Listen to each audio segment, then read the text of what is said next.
Practical करना। जब जिस दिन लगे कि व्यापार ठीक नहीं चल रहा, आज लगे कि आज पैसा चाहिए और आ नहीं रहा, आज तुम्हें 5,000 की, 10,000 की, 50,000 की, 1 लाख, 5 लाख की जरूरत है और कहीं से आवक नहीं है, भगवान कहीं ना कहीं से आ जाए ऐसी कृपा, तो कुंदकेश्वर महादेव का नाम लेकर एक पुष्प उस काउंटर पर रख दो, जिस जगह से तुम कमाते हो, जिस जगह पर, जिस गादी पर, जिस कुर्सी पर तुम बैठते हो, उसके सम्मुख में उस पुष्प का मुख बाहर होना चाहिए, उसकी डंडी, उसका जो डंडी का भाग है वो हमारी ओर, हमारा आकर्षण।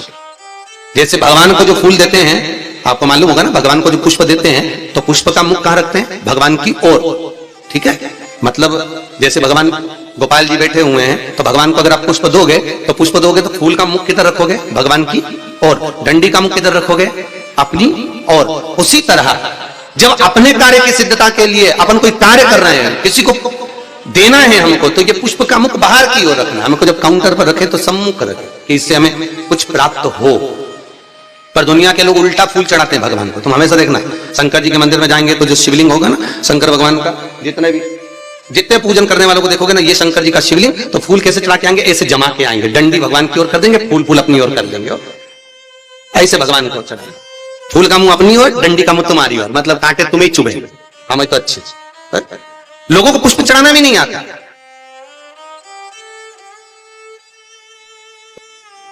कितने पुष्प भगवान को देना चाहिए? बोलो रे भाई, भगवान को रिझाने के लिए कितने फूल भगवान को देना चाहिए?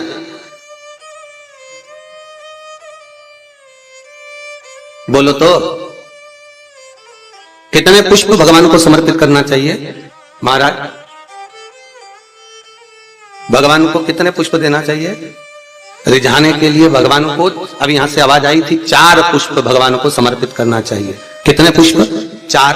बचपन, जवानी, अधेड़ी और बुढ़ापा, 4 अवस्था संवारने के लिए भगवान को 4 पुष्प दिए जाते हैं। पुष्प देते समय, जिस दिन तुम भगवान को पुष्प दे रहे हो उस दिन हमें कुछ भी नहीं कहना, हमारी तरफ से ये पुष्प भगवान से कहे। पुष्प भगवान से क्या कहता है कि भगवान मुझ में जैसी सुगंध है वैसी इसके जीवन में सुगंध देना। पुष्प कहता है भगवान जैसी मुझ में ताजगी है इसके जीवन में वैसी ताजगी देना। पुष्प कहता है भगवान जैसे मेरी पत्तियों में रस है इसके जीवन में खुशियों का रस भर देना। ये पुष्प कहता है भगवान से। हमें नहीं कहना भगवान से कुछ। भगवान को पुष्प दे दिया तो भगवान समझ गए। अब पहले कौन सी कंजन कहा शादी में गए थे राम, तो याद आया स्टेज पे ऐसा लड़का घुटना टेक के, हाँ ऐसे तो फूल था, राम ऐसे दे रहा है। तो हमने पूछ लिया भैया ये हमारे यहाँ तो ब्याह में जब भावर होती है उसके पहले जयमाला कराते हैं, माला पिना देते हैं, तो ये फूल मूल का चक्कर तो हमको समझ में ही नहीं आया। तो हमने पूछा ये फूल काहे को दिया है? तो कहा गुरु जी समर्पण के लिए दिया। हमने कहा बहुत बढ़िया। तो हमने कहा गोभी का दे देता तो सब्जी तो बन जाता। अब समर्पण के भाई देव मना नहीं है, पर हमारे यहाँ ऐसा विधान नहीं है फूल वगैरह देने का।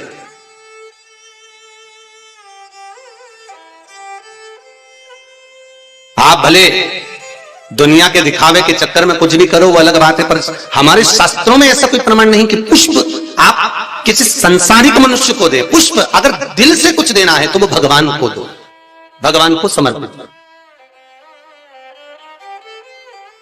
हाँ कोई गुरु है, सतगुरु है, हम तो उनके लिए भी कहेंगे अगर कोई गुरुजन आया तो उसको पुष्प देने की जगह पत्तियां निकालकर उसके चरणों में बिछा दीजिए महाराज, गुरु के चरणार। जैसे शबरी अम्बा, आप ही के यहाँ की शबरी अम्बा रोज सेज बिछाती थी, बुआरी काटती, लगाती, भगवान के लिए सेज बिछा कर रखती। भगवान आएंगे इंतजार करती, बाट जोती आएंगे, और भगवान आए, भगवान प्राप्त हुए। और जब शबरी अम्बा के दरवाजे पर जैसे भगवान के लिए पुष्प बिखेर देती है, आप भी गुरुजन के लिए, परमात्मा के सुख के लिए। आप ये नहीं कि भगवान को बहुत कुछ दो, भगवान को अगर 4 पुष्प भी दे रहे हो तो बहुत है, और पुष्प भी नहीं तो एक पंखड़ी भी आप भगवान को दे रहे हो तो भी चलेगा। तो यहाँ तो शिव महापुराण में तो ये भी नहीं लिखा कि पंखड़ी भी दो। शिव महापुराण तो कहती है अपना दिल दो भगवान। क्या दो? अपना मन, अपना हृदय भगवान को दे दो। भगवान को संपदा नहीं, धन नहीं, दौलत नहीं, सत्ता नहीं, तुम्हारा वैभव नहीं, कुछ भी नहीं चाहिए। जो तुम पैसा चढ़ा रहे हो वो भी भगवान को नहीं चाहिए, जो तुम वस्त्र चढ़ा रहे हो वो भी भगवान को नहीं चाहिए, जो तुम आभूषण चढ़ा रहे हो वो भी भगवान को नहीं। भगवान तो करें हृदय दे मुझको, निर्मल मन सो मोहि पावा, आपका चित्त मुझे दे, और वो भी अच्छा देना। देखो हृदय भी देना तो अच्छा देना है, और भगवान को वो दो जो भगवान के पास में नहीं है। हम भगवान को वो देते हैं जो भगवान के पास में, ले आओ जरा वो फूल ले जाओ, भगवान को गेंदा का फूल चढ़ा दो, माला चढ़ा दो, ये चढ़ा दो। तो भगवान को, भगवान से भी तो पूछो तुम्हें अच्छा क्या लगता है, बताओ हम तुम्हारे लिए वो लेकर आएंगे। कभी भगवान से कहो जा, अरे भाई तुम्हारे पास में अगर लाल कलर की साड़ी है और कोई तुम्हें लाल कलर की साड़ी दे दे तो तुम तैयार करोगी क्या? अरे बोलो तो, तुम्हारे पास तो पहले से अलमारी में 25-30 साड़ियां लाल कलर की रखी है, कोई पीली दे दे तो तुम तैयार नहीं करोगे। हाँ, ऐसा कोई कलर हो जो कलर तुम्हारे पास में नहीं है और किसी ने दिया तो तुमने उसमें तुरंत फाल पीको सब लगवा लुगो के तैयारी करके और तुरंत रख दिया। बोलो रखोगी कि नहीं रखोगी? और मालूम पड़े किसी ने लाल साड़ी दे दी, पीली दे दी, नीली दे दी, जो तुम्हारे पास में पहले से थी और अच्छी साड़ी थी तो तुमने बहू को दे दी। बोलो दी कि नहीं दी? तुम्हारे तो काम आ नहीं रही तो तुमने बहू को दे दी, और अच्छी थी तो बेटी को दे दी। थोड़ी भी साड़ी अगर गड़बड़ थी तो भागवत जी पे चढ़ा दी। ठीक है, तो भागवत पे चढ़ा होता है। कोई ने पूछा था कि गुरुजी ये दुनिया के लोग आरती में ही खोटा सिक्का क्यों चढ़ाते हैं?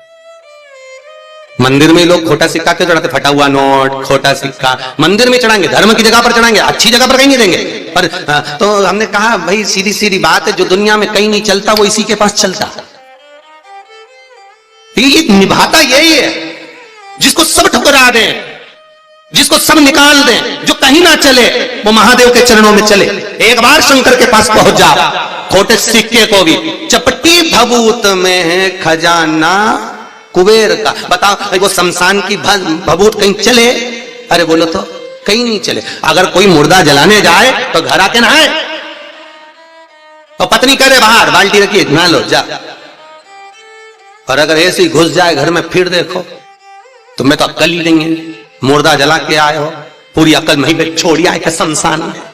बाहर जाओ नहाओ, कपड़े भी वहीं छोड़ दो, वहीं गीले करो, जिस गाड़ी पर आए गाड़ी पर भी पानी डलवा, चप्पल भी गीली करो, मोबाइल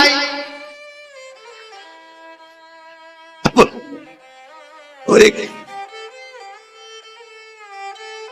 पता नहीं बोली धीरे से मार दो, मैं पानी छीट दूंगी। अब मार दो,